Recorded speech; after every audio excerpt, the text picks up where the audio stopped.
watoto wa sasa hivi na watoto wa zamani, mimi naona utofauti upo mkubwa. Unajua zamani mtoto akiwa na wazazi wake, hata mzazi wake katika mazungumzo, aidha wanakula chakula, kwa bahati mbaya tu, yani kapumua, labda mzazi kajia mbele bru, utakuta baba mwenyewe anaanza kuuliza, ni nani huyo? Mtoto naye kujitaja, ni mimi baba, hata kama sio yeye. Yani mzazi kapumua, lakini mtoto anawahi, ni mimi baba, ili kumfichia maovu.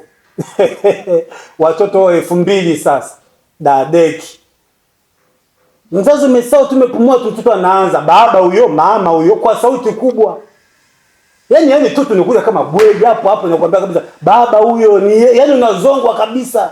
Yani mpaka mzazi unaona aibu, mtoto anakuzunguka kabisa. Tofauti na watoto wa zamani. Na sajabu kabisa, hata mzazi anasema hivi, acha baba fulani, uone aibu mbele ya watoto. Sio vizuri jamani. Tujifunze kama wazee wetu wa zamani